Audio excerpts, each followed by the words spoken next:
Well, thank you both for coming and welcome to a meeting of the editorial board of the St. Augustine Record with candidates for the office of St. Augustine City Commission Seat 1. We're joined by the Reverend Ronald L. Stafford and Commissioner Roxanne Horvath. Representing the Record is publisher Tony Bernados, executive editor Craig Richardson, city government reporter Sheldon Gardner, and opinion page editor Jim Sutton. This discussion is taking place on the afternoon of October 18, 2016. First of all, we want to welcome you to the St. Augustine Record, and we appreciate you taking the time to meet with us today. On my birthday. Well, happy birthday. Happy birthday, you! Big 5-0? Well, we have a ritual here on birthdays. What is that ritual? Well, congratulations. Happy birthday. Thank you. Well, we always like to open with giving you both an opportunity to introduce yourself and then tell us a little bit why you're running for this position. So we'll start with the birthday boy, if you don't mind. I agree. I think that's perfect. I'm Ronald Stafford. I'm a lifelong resident of St. Augustine. You're still on. Go ahead. A lifelong resident of St. Augustine, and I have involved myself in many organizations and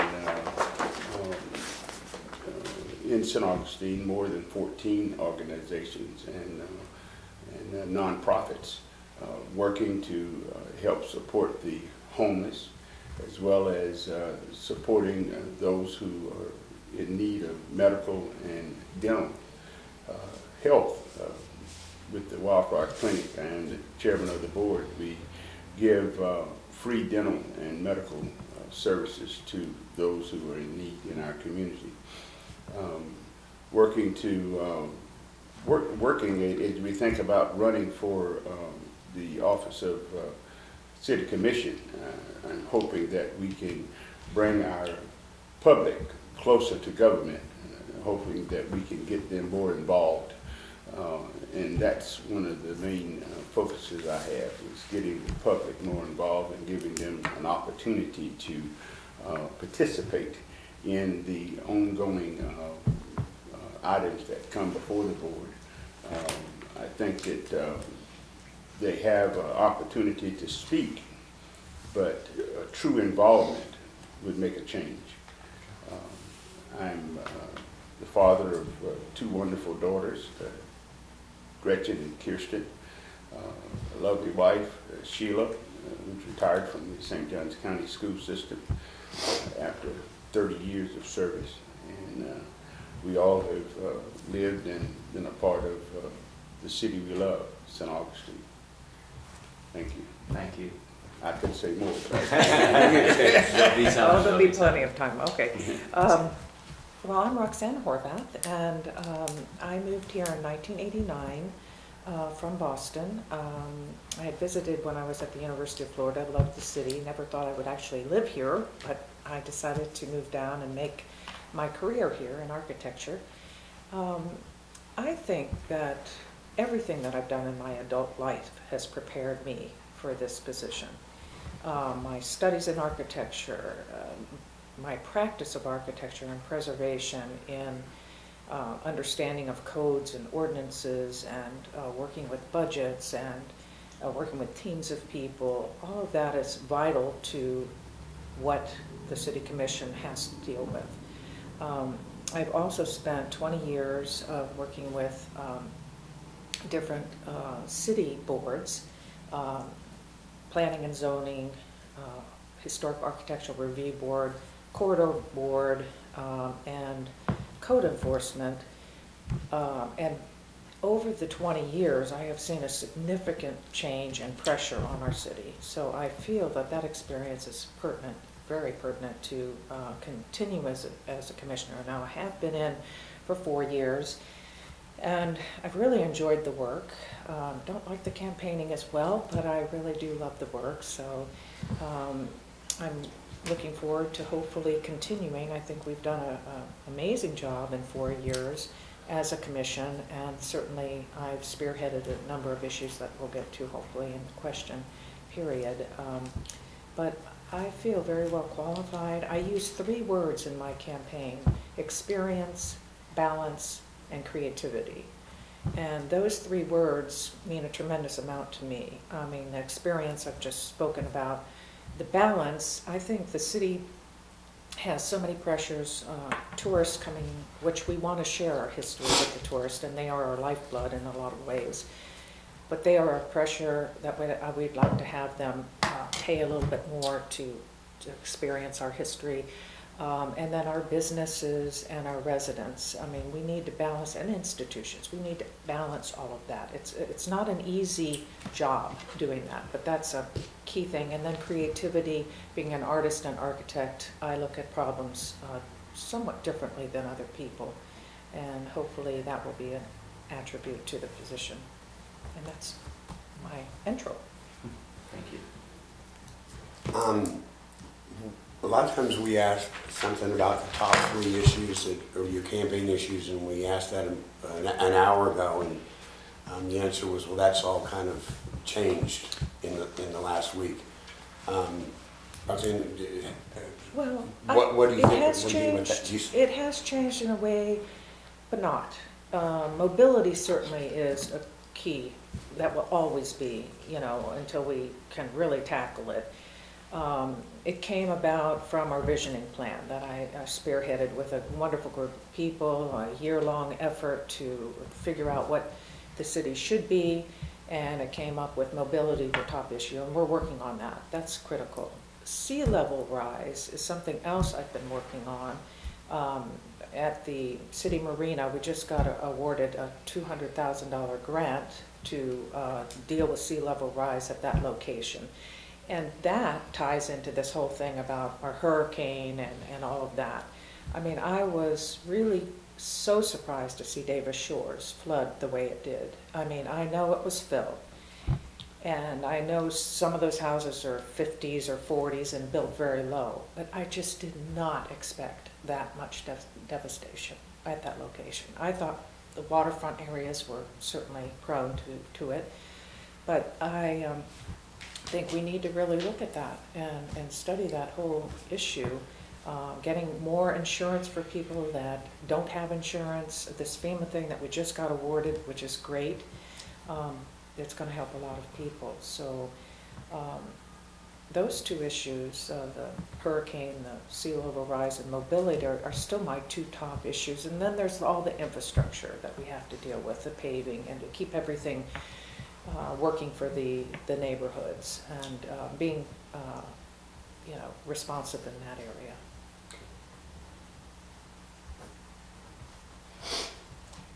Reverend, what do you see as the top issues facing the city? Well, I think that the issues have not changed. When you look at our city, the major issues we've always had in the city is flooding and drainage. It has been that way for 20, 30 years. As long as I've lived here, it has been that issue. And we hear the same things from board after board after board that they're going to do certain things to make it better. But it never happens. We go and we have consultants, we have visioning boards, we have all of these different things that occur, but yet those things only go on the shelf. Nothing ever comes out of it. And it's sad that we have to continue to wait. We've had the parking problem in St. Augustine forever. We've had the issues that we're trying to deal with for its infrastructure. Trying to make things better. It's hard to continue to do construction in the downtown area when we don't change the infrastructure. It's something we can go in and do the infrastructure and then have to go in and tear it out. We only asked, as the mayor just not many meetings ago asked to have paving done for the streets of St. Augustine, and it was denied.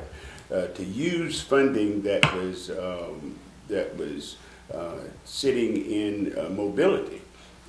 So I think that those are the things that we need to truly begin to focus on in getting our city moving forward, not just continuing to talk about it and putting it on the back burner.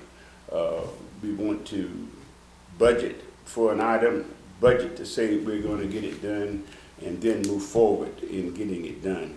I know that there are things that change. I know that situations change, and I know that that we need to focus on those items. But we have many dollars in general funds that we can utilize to deal with those items that come up from time to time. So I would like to respond to that a little bit. First of all, I disagree with the fact that the visioning effort is another study that's on the shelf. This is a living, breathing study that has got strategic elements that have been tied back to our budget. They're being accomplished. I have a whole list of them here if we want to go through them. So, number one, I'm very proud of that work that we did, and it is one of the reasons I want to stay on for 4 more years, to fill that out. It feels like a toddler to me. It's just beginning. But we are making progress, and I want to stay with it. The issue of the paving, I think, is a misunderstanding. I kindly say it's a misunderstanding. If you watch that meeting, our mayor said that she wanted us to tap into the mobility money for additional paving. And her reasoning behind it was that we were not meeting our goal of 4.4 miles of paving, because she took the 525,000, divided by 125,000 per mile. And that's if you do underlayment, you do up paving, you do, not every road has that. So we are meeting our mark. We are actually exceeding our mark. We're going to be around 7 miles, not 4.3 or 4.4. We're going to be closer to 7 miles paving this year. Now, at that meeting, we also said, we will visit this in 3 months, which is reasonable. We were just wrapping our arms around the mobility. We wanted to see what those results were going to be. We will revisit the paving issue at that time, and we will be happy to take money out of mobility if it looks like we're not meeting our mark. So that's all I can say about the paving. It was a misunderstanding on her part, I believe, and we are meeting our mark. So. Well, I think that it obviously has been a misunderstanding over the years, because we have had the same situation in paving, budget after budget after budget, year after year after year, and our streets still look the same.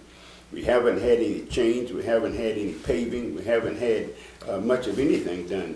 When we look at May Street, and in those areas where we say that paving is going to take place because of the new infrastructure that's going to go in. Well, the only paving that is set place is not the entire street, it's only the area where the work is going to take place. So I understand what the commissioner is saying, and I understand the dollar amount and how they have set it out for so many miles per dollar. So I think that we need to not look at it today, but we need to look at it in the years that have passed and gone. What have we done? What should we have done? And what we haven't done? So, I'd like to respond to that as well. Riberia Street is a perfect example. That was the worst street when I came on the board. And now everybody loves that street. You've got to give us that, because I can give you Riberia Street, but the problem is, how long did it take us to just get there? You look at M.L. King, you look at South Street, you look at a lot of the other small streets that go between Riberia Street and M.L. King. People truly are having a difficult time in those areas. But we go in and we do the paving, but we fail to do the infrastructure first. No. That's the most important thing that needs to be done in our city, is infrastructure. We're not doing You don't need that, to though. pave over the existing infrastructure. The old infrastructure needs to come out, and especially downtown. We have horrible streets in our downtown area. And that's very true, but that's exactly how we're approaching it. We have a very progressive approach. Martha Graham is our head of that, and she is doing just that. Certain streets will have to have infrastructure. That's why a portion of South Street was not done yet, because it still needs to have the infrastructure done, and the dollars weren't there for that. But we have done, I mean, I can only answer for 4 years. I can't answer for 20 years back, but I can tell you what we have done in 4 years. And I feel very, very happy with the approach. Now, the other thing I'd say is when I came on 4 years ago, everybody was complaining about red water. Mhm. Red water was the big, big, big boo-boo. I mean, everybody was complaining. Do you even, we've solved 87% of those complaints. In 4 years, I bet we'll be saying the same thing about paving. It won't be the same problem that we have because we're being very aggressive. Me sitting on the board, we won't have the same complaints because I'm not going to sit there and allow them to continue to move forward without getting some progress. And that's the important thing, getting progress, getting something done. Over a 4-year period, there should have been many streets that have been paved because the dollars are there. No one can say that the money is not there to do the work.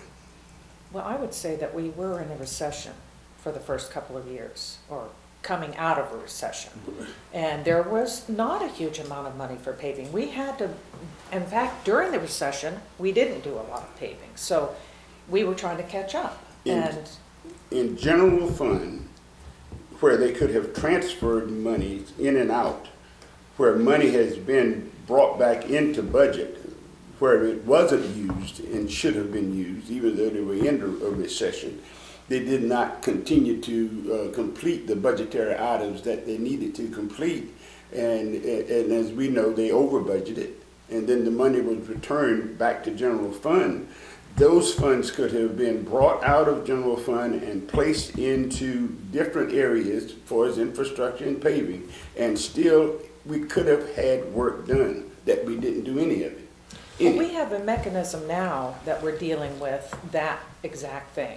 Todd Neville is our accountant on the board. We look to each other for our different strengths. And he has asked for a very close eye on these kinds of things that are falling behind and we're not using the money. And then, so I feel like we have a good handle on that. I'll let us move. I'll let us move on. We'll be here all day, right here. We could have paved the road by now. I think So I'll let us move on. You're stuck in a pothole. Yeah. We're all right. Greg, you got anything? Joe? Commissioner, you said that the commission has done an amazing job on some items over the course of your 4 years. Can you point to a couple things of which you're particularly proud? Oh, well, I can. I'd certainly talk specifically about the visioning process. I don't know how familiar you are with that, but that was something that has set us up with our strategic plan, and we're accomplishing that. I already spoke to that issue. But we're doing things in West Augustine. We're doing things in Lincolnville. The CRA that we put into effect in Lincolnville has actually given quite a lot of money to a program called the Fix It Up program, and that is keeping people in their homes. That's helping us on two fronts. You know, it's helping us to eliminate homelessness, and it is keeping our group of people that have always lived in Lincolnville in Lincolnville. So I'm very proud of that. We also have a city workforce that it's called the Accountability Group, and that is a group that we have set up. City manager is working along with Greg White, Delta Long, Dwala, Reverend Rawls. Todd Neville is the commissioner on that. We can only have one commissioner on each task because of the Sunshine Law, so he is heading that up. And that's recruiting minority applicants for upcoming jobs, because we want to have a balance. We want our workforce to look like our community, and we want those people to have an opportunity to get those jobs and also to keep the jobs. And then there is mentoring and promotion that we're seeking for leadership roles in that. So Riberia Point, we made that a green area park system. There's just so much that we've been doing. Archaeology we're doing. We came and we actually fought the there was a law that was trying to be passed at the state level that would have allowed people to come in and go to our submerged and even upland public properties and get artifacts for sale. That's our history. We can't allow that. I mean, we were, Nancy Klein actually headed that up, and we all supported it, and she did a fantastic job, and it saved the program throughout Florida. So, I mean, there's just so many elements that we're in doing things that it's really hard to, like, say just a few of them. Did that answer it? Yes. Good. Norman Stafford, I had a question for you.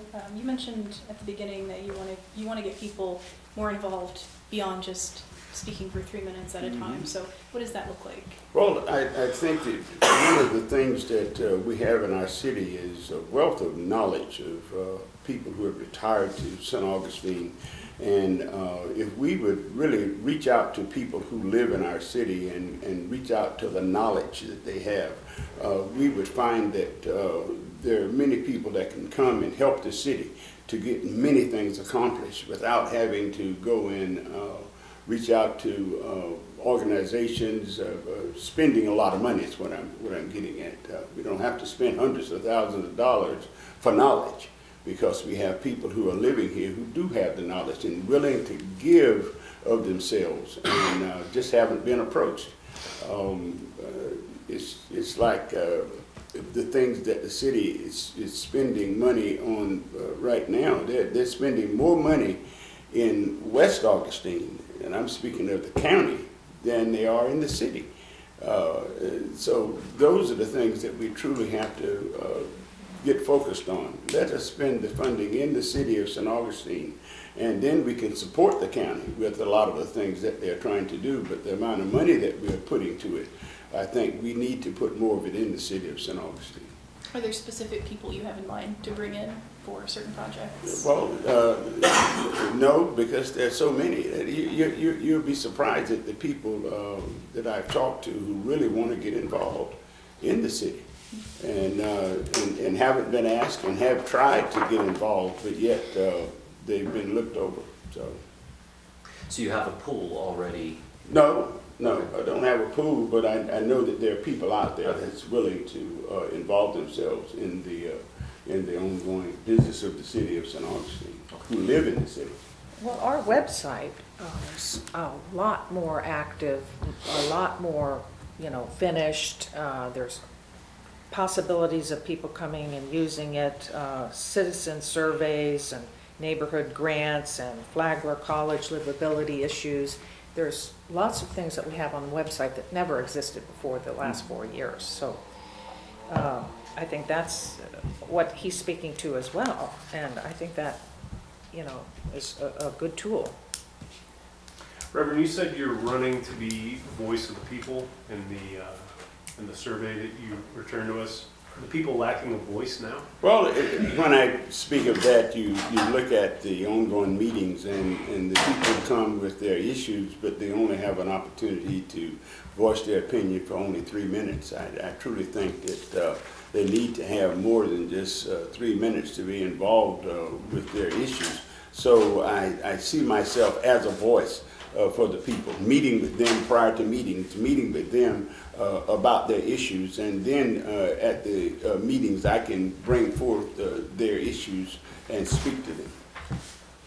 Do you think there's a need to broaden that access to the commission?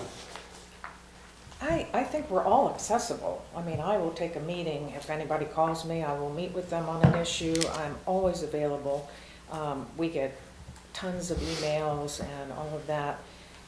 When somebody comes and does the 3-minute talk and they have an issue, we don't respond to it, but if it's something that staff can help them with, we appropriately say you will be contacting, Tim Shields or, Martha Graham. And then we also have an ongoing schedule of these issues that they have brought up that gets updated every time we go to the meeting. It says this is happening and where it is on the schedule. So it's not like we're not I mean, the meetings can be quite long, and if you're trying to solve somebody's problem there, I don't think that's really the appropriate place to try to solve it. But putting them in contact with staff and also keeping tabs that these issues are being worked on is important.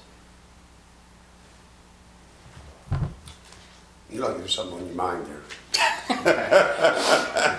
just guessing. Well, I'm just not trying to solve all of the issues that people have at each meeting. People have a lot of things that they want to bring forth to the commission, but yet not have the time to. Our commissioners have the opportunity and the time to bring forth a lot of issues and to put things on the agenda that that's not there. And we have more of an opportunity to address issues than our residents do, and that's what I'm bringing forth. Well, I agree with that. I mean, they contact us and then we bring it to staff, or if it's an issue that all the commissioners need to talk to, we can put it on the commissioners' comments at the end of the meeting. There's lots of ways to handle it. Another of your stated goals is to work to increase communication between commissioners. Do you think there's something of a breakdown as things stand now? Well, I think we can pretty well see it from meeting to meeting. I don't know what the issues are because I'm not on the board, so I can't speak to what the personality issues are. I don't know why it is, but I think all of the citizens can see that there is an issue, and I think that it's important that we truly work to have a good working relationship with each other on the board. I'm not saying that that's not happening. I'm not saying that they're not working to bring those issues that's so visible to an end. I'm not saying that that's not happening. I'm just saying that it needs to truly be worked on because it really doesn't look good the way it's portrayed on television. Is there an element of dysfunction on the commission? I wouldn't really say dysfunction, but I would say that we are somewhat hampered by, and it's a good thing, sunshine laws are a good thing. It makes us, out in the public. So, but we can't get together at lunch and talk about an issue. We can't get together one-on-one or two-on-one or three together. We can only talk about those issues at the meeting. And so it may look to the public that we are, maybe not agreeing and maybe arguing a little bit, but most of us agree to disagree, and that's a good thing. I mean, we're not all going to vote the same way. We all bring different ideas to the board, and so I think we're doing the best we can. Maybe we need to have a workshop where we don't talk business, but we just go out and have drinks or something. I don't know, all five of us or something, but it would be nice if we could, be closer. But we're doing the best we can. Did you want to respond? Yeah, I'm not speaking about the sunshine law. Everyone want to bring the sunshine law into it. This is not about the sunshine law. This is about personal relationships. A lot of people, I guess, don't want to have a personal relationship with the people they work with. But I think as a board of commissioners, we have to have some type of relationship with the people that we work with. As the board is concerned, you get to know people, you get to understand their personality, you get to understand issues that they really love. You don't have to talk about what's before the board, but you can talk about the city of St. Augustine, you can talk about the constituents, you can talk about neighborhoods. You can bring a lot together that will bring them closer. And because it's not before the board, whenever it comes before the board, at least you have an idea of how your fellow commissioners are thinking about it.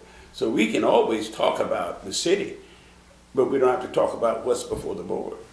Well, I'd like to say that this last week and a half has been a really good opportunity for me to do outreach to the commissioners and our city manager, who two of our commissioners had water flowing through their house, city managers as well.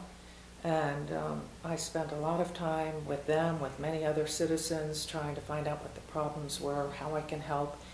You know, that does build relationships. I mean, I do care about these people, and, you know, I feel for them. So, you know, even in such a dire situation, good comes from it, so. Roseanne, I'll give you both these, do you expect that the money that's being spent in the mobility thing is a good investment right now? I mean right now, I meant at the time it was too. Are you expecting to see a good return on that? I do. I remember they said the same thing about visioning at the beginning. And visioning was messy, and anything that you're doing is a little messy when you're trying to get your arms around it.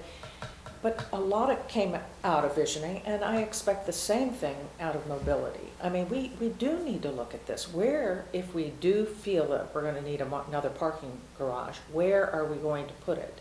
I mean, I have ideas. I mean, I think, you know, there's a possibility of the train coming down from Jacksonville and continuing through. Look at Rowdy's there on the corner. Could that not be a good hub for some parking, for some train, for some, you know, they talk about it up at the airport. Well, I don't think that that's that great a location for it. But I'm thinking with the people that do this full time, once they present and we have our hands around it, we'll start getting solutions. I mean, we own property out on 312. Beach has problems with parking. Maybe it becomes county, city, beach, parking garage out there where shuttled in to various locations. I mean, there's all kinds of possibilities that can come from these dialogues with people. And we're looking at West Augustine, because I remember being at the neighborhood outreach for mobility, and you were there, Reverend Stafford, and you know, they need a bus, or they need some transportation in, you know, they need lighting, you know, all those things have come out of this mobility thing, and I think we'll be addressing them. So, yes, I think we're going to get our money's worth. Do you have any thoughts on that, Ron? Well, when we look at the mobility plan, a lot can come out of it. The problem you've had in West Augustine is that they went into West Augustine and did work in the area, but yet did not accomplish for the people what was needed. You repaved King Street, but yet you took the parking away from the businesses along King Street, where they had parking on the street, but now they don't have it anymore. The street lighting and all is not there. It appears that all of the mobility is working for the downtown area. It's not working for the outlying areas. When you look at the way that it is set up, we need to try, if we're going to have money spent for our tourists, then we need to try and help direct the tourists west of Ponce de Leon Boulevard, because we have businesses and places that they can go and also spend money.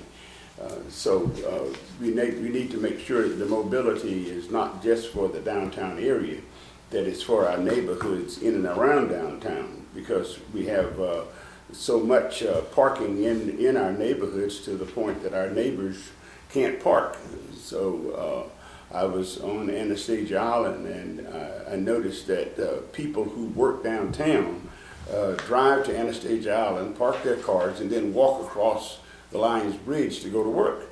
And it loads up the neighborhoods, and the people in the neighborhoods can't even park in front of their own home. So we have to try and get a system, and that's why I propose a bus system. I mean, we had it in the 60s. We had a bus system in St. Augustine, and I don't know why we can't go back to a bus system in the city of St. Augustine, to where it will transport then the tourists that we have. Their cars can stay at the hotel. We can transport our own citizens as they're trying to come into downtown and go to work. So we need to get a transportation system for St. Augustine. I mean, if we can have it in some of the other surrounding cities, they can have a bus system. I'm quite sure we can have one, and it can be of good use for us, and it will help us to deal with our parking problems as well. I also think that we need to provide permitted parking for our residents. if we can give them an opportunity to be able to come back into the downtown area and know that they have some place to park, I'm quite sure they'll start using our downtown again. So we've got to get our eyes off of the tourists so much. We've spent tons of dollars to get tourists to St. Augustine. Now I think we need to take some of that money and move it into other areas. If nothing else but mobility. Do you have any ideas for funding the bus system? Well, that's why I go back to mobility. I think that a bus system can truly fund itself after it is established. And I always lean on our general fund because there's so much money in there until it's almost hidden. We don't know what's in general fund. And most things that start out, it normally comes out of that fund. And then we go back to the citizens and ask them for a budgetary item for busing. So I think that if we talk to our citizens, if we're going to try and get a bus line, it's something that we're going to have to go to the people about and discuss it and talk of ways and means and ways of funding it. Do either of you know what it would cost? Oh, it's very probably, expensive, I know that. I don't know the exact numbers, but I would say that funding source could be partly the bed tax. We talked about that somewhat. Right now, the bed tax is primarily set up to be used on publicity to get more tourists here.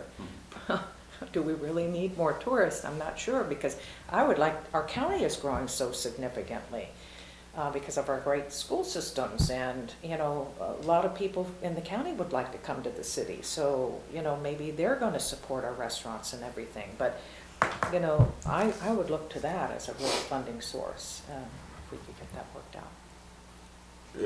I guess it's hard to use bed tax because of what it's outlined for, but when we look at using bed tax dollars, then we can probably pull some of the funds that we are using in the items that bed tax is used for and redirect those fundings, and that would probably be a funding source to get it done. Anything with it, that's a big thing coming up with the TDC. Tourist development dollars are a big thing, and they're getting bigger and bigger. I know. And as I understand it, it's a legislative decision. It is. Something else, but is that something that either or both of you would really support us pushing as a city? I would Yes. definitely support it. Yes, and that's why we have a legislative delegation that we need to truly work with and getting them to do so. Tax dollars, for his tourist development dollars, goes to Tallahassee, and then they return it to St. Johns County, and then they distribute it. I mean, they have a list of people that they distribute bed tax dollars to. And the problem is the city provides the majority of the bed tax. You see how much bed tax goes into Tallahassee, and a lot of it comes out of the city of St. Augustine, which should be returned to the city. But we don't get all that we give in. And that's what my fight is. We should get more than what we're getting. Well, the commissioners do spend time going up to Tallahassee on legislative day and talk about these issues, our issues that we've set up as a commission to speak to. And I would suggest that we would probably be putting that on the list sometime in the next 4 years. But we also need to meet with our delegation before we go to Tallahassee. That's something that as commissioners we can request a meeting with the delegation that represents our counties and our city, and sit down and put it in their hearts and minds, those things that we're trying to get done. And they can take it back with them and make it a part of their presentation while they're there. And that's why we go to Tallahassee, to support them on the items that we're requesting. You mentioned the bus system, and you mentioned a second parking garage. There's the study going on now about mobility, and we expect to hear the recommendations on that. Are either of you confident that the city is getting closer to tangible solutions to the mobility questions? I think we are. I think we've got more to do. I mean, we're going to get the report, we're going to see what that is, but the concrete, where the parking garage is, I don't think that's going to be in there. I don't think they're going to say behind the Leitner Museum or because I think that's a real hot issue. You know, it cost people commission seats the last time that came up. So, and I don't support it because I think that's just bringing more traffic downtown on King Street, which I was almost late today trying to get down King Street because it was bottlenecked. So, yes, I think we have a little further to go to get the concrete solutions that we will be evaluating. So. There's a lot more work to do, more than we can probably imagine before we start truly spending dollars. Looking at the budget, I see where it's an $80,000 position for a mobility coordinator. And I thought that was a bit much for a mobility coordinator. But I think that when we look at spending dollars, it's going to take a lot more of working with our citizens other than having consultants to go around to each area and talk to them about the things and problems that they have before they decide what a funding source is going to be. We know we've developed mobility, and we have mobility in the budget, and they have decided a number that they're going to spend. But I think that we'll probably end up revisiting that number, because I don't think it's enough to fund the things that they're trying to do.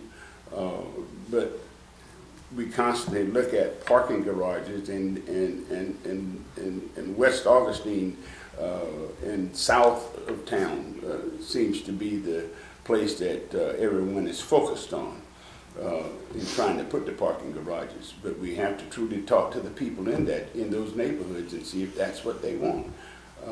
So those are the things that I truly speak about, talking with the citizens and getting their input about where we do these things. And that's what's important, that we get them involved before we make any actions. Reverend, I'm a little surprised that the conversation has in some way gone toward treatment of black citizens and white citizens. You haven't mentioned that at all, and I find that really interesting. Is it an issue? Is there an inequity in? Are they paving Avali Street? Well, I'm quite sure that's an issue that everyone sees and everyone knows, that a lot of areas are taken care of before West Augustine is taken care of. But is it true? Well, I can't say that. I can't point any fingers because I'm not in the minds of each of the commissioners. I can't say that it's what they're doing because I don't know what their process is for going to paving. So I don't want to be a person that's want to say that it's black or white, black against white. I think that it's just commissioners that you need to have someone on the board that truly have the heart of all of our citizens and not allow one area to get more than another, to try and make sure that it's equally, the money is equally distributed. And that's what's important. Thanks, sir. I'd like to respond to that too, because it's interesting. The 5 commissioners, we don't have a district. We're 5 equal commissioners for the whole city of St. Augustine. And I can honestly say that regarding the paving, we are touching every area. We have Old Dixie scheduled for major underground work and culvert work and repaving.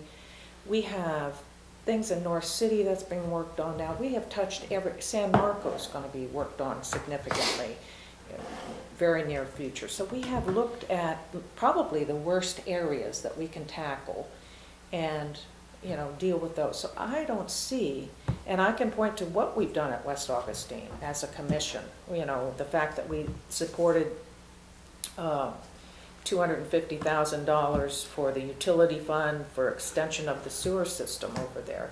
It got vetoed by the governor, but we all supported that. And there's lists of things that we've done there to help West Augustine. So I honestly think that the commissioners see the city as a whole, and we work on the problems that are most important to work on at the time. I think that, you know, we speak about the $250,000. We speak about the money that is being spent in West Augustine, and I think that the commissioners are confused about where West Augustine is. I think they're confused about where the city limits end going west. Because is that around the bottom? Yeah, right at the railroad track. But the problem is they're spending money way beyond there. And that's the money they speak about when they speak about West Augustine. It's being spent in the county. And that's where the money is going, in the county. It's not in West Augustine. And when you speak about South Dixie, yes, that's in the city limits of West Augustine. And more funding need to be spent in the city limits of West Augustine because it has been forgotten. Now, when you want to talk about areas that have been forgotten, that area has been forgotten. When you look at the way West Augustine looks versus Anastasia Island or North City or any other area in the city, you can tell that it's an area that's been forgotten. And I'm not talking black and white, I'm talking about forgotten. A city area that needs to be brought up to par to where it looks just like any other area, where the streets can be widened, where we can bring parking, we can do a lot of things that will enhance the area so that you can, then tourists won't be looking at it in the minds of the commissioners that it's a blighted area. If it's a blighted area, then bring it up to par. Why has it been forgotten? I don't know. I haven't been on the board. I guess if I was on the board, then I could speak to that. But over the years, and the commissioner has only been there for 4 years, but over the years, it has not been taken care of. Well, we had Earl Jones on the commission for, I think, 8 years prior to me. Still forgotten. So, It doesn't matter whether he was black or white. I didn't say he was talking black or white. I was talking about forgotten. The areas just have been forgotten. I can't say if Earl Jones had a mind to not think of West Augustine. I don't know. But I'm just saying that the things that the board did not do for West Augustine that it was doing in other areas. That's what I'm speaking about. Okay. I've been here all my life. Yeah. I didn't just move here. I've been here all my life, and I've seen the way West Augustine has not received the funding that it should have received. I live in West Augustine. So, Did you have anything you wanted to add? I already said what I thought. Are we on time? For about 10 minutes. Okay. Any other questions? Sheldon? I just wanted to know if there are any other specific infrastructure projects that you would like to see the city accomplish. Well, we're going to have to be looking future for our reverse osmosis plants and our water plants, and all that stuff has a certain life, and eventually we're going to have to replace things. There are grants available through water management that I hope that we can seek to help in that. We have a great credit rating, and we keep it for a good reason, because you can borrow money at a less, of an expense, and even through the state system.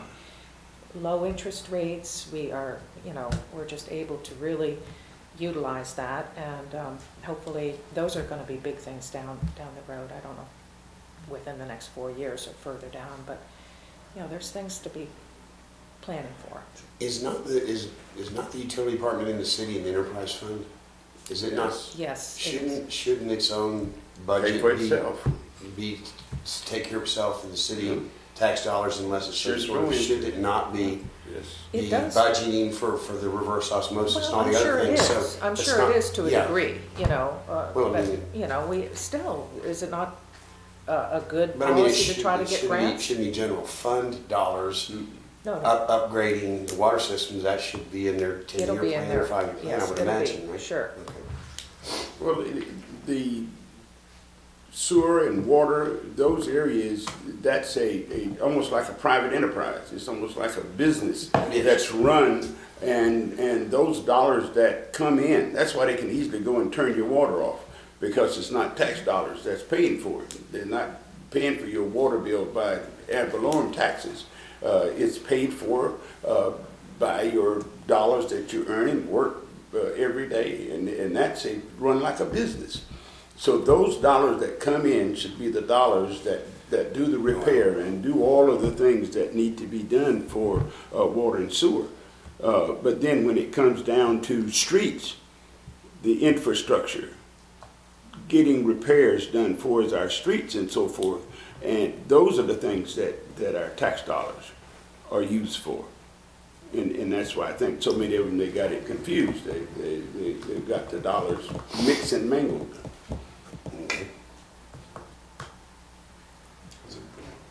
Well, we always ask, was there a question that we didn't ask either one of you that we should have? Or do you just want to wrap up a little something? Nuggets that we can't figure it all out. Roxanne, you want to just... I mean, it can be that, or you can just sort of... Just wrap it up? If you want, or... I can't think. I think you had great questions. I thought... I tried to think about what your questions would be this morning when I was getting ready for this. So you did a great job. I would just like to say that I hope I get in for 4 more years. I really do, because there's still a lot I want to accomplish in the next 4 years. I do have the experience for it. I am a balanced voice on the commission, and there's no learning curve. I mean, I have the experience, and even League of Cities training that you commissioners do. I mean, I've already been through it, and I really feel that will set me apart and position me to do an excellent job for the next 4 years. And that's my closing. Well, I've had the same experiences and same schooling, so there's no learning curve that I need to go through. I can move right into the board and continue to move forward with all of the knowledge and training I've had, working with many governors and working on many boards, appointed to state boards, county boards, and local boards. So the things that the city commission do, it comes very easy to me, especially with my former employment with the Florida Department of Law Enforcement. The things that we worked on and investigated gave me many more opportunities to do things that the city commission do, because I did a lot of investigating of boards of county governments and city and sheriffs and county commissioners. So I know the ins and outs of the operation of city and county government. Okay. There's one more thing. You being a reverend, you think it gives us any kind of extra pull? Well, I think no. I think that each of us would have to have our own relationship with the higher power. But I think it gives me a great understanding of how to relate to people. That's, I think, some training that I have that a lot of people don't have, and that's knowing how to get along with people and bringing people together and getting people to work together. And I think that's something that's needed very badly on our city commission. Well, it's clear to me that you're both very passionate about our city. Yes. And so thank you both for being here today and for sharing your thoughts with us, and we appreciate it. Yes, Thank you. well, thank you so much. Thanks. And thanks. Yes, sir. Y'all did good. Thank you.